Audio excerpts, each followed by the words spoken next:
আসসালামু আলাইকুম guys, welcome back to my another video. আজকে দেখাবো কাঁচা আমের টক ঝাল মিষ্টি আচার। যে আচারটা খিচুড়ির সাথে বেশ জমে যায়, আর বৃষ্টির দিনে আমার তো আচার না হলে হয়ই না খিচুড়ির সাথে।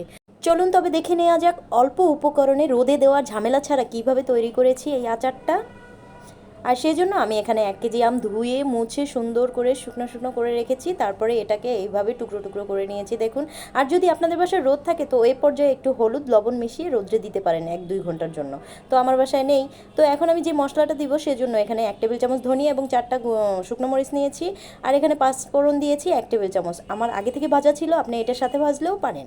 তো তারপরে গুঁড়ো মশলাটা এক পাশে রেখে আমি এখানে 1 কাপ সরিষার তেল, তার মধ্যে 1/3 কাপ রসুন দিয়েছি। আমি এখানে আস্ত রসুনই দিয়েছি, দেখতে যেন ভালো লাগে। তো 1 চা চামচ জিরা, আস্ত জিরা দিয়েছি, ফ্লেভারটা আরেকটু সুন্দর আসবে। তো এই মুহূর্তে আমি এটার ভিতরে আম দিয়ে দিচ্ছি। আমগুলো এর মধ্যে আমি 2 মিনিট ভেজে নেব।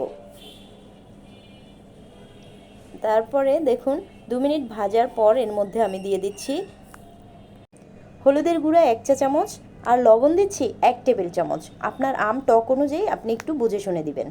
তো দেখুন তারপরে আমি এটাকে আরেকটু 2 মিনিট ভেজে নেব। 2 মিনিট ভাজার পর আমি এর মধ্যে সেই ভাজা মশলাগুলো দিয়ে দিব। তারপরে মশলাটা দেওয়ার পর আমি 2 থেকে 3 মিনিট আবার এটাকে ভেজে নিব।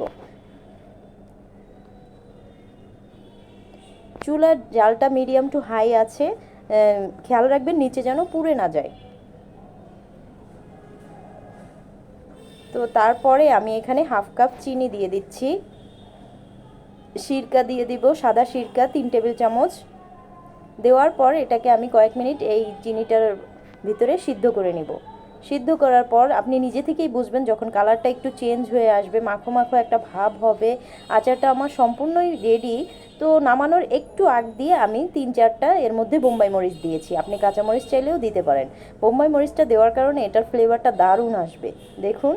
তারপরে এটাকে আলতো হাতে কিছুক্ষণ নেড়ে চেড়ে, আমার আচারটা যেহেতু সম্পূর্ণ হয়ে গেছে সেহেতু কিছুক্ষণ নেড়ে চেড়ে এটাকে আমি নামিয়ে নেব। দেখুন এই তো আমার মজাদার ইয়াম্মি টক ঝাল কাঁচা আমের মিষ্টি আচার তৈরি হয়ে গেল।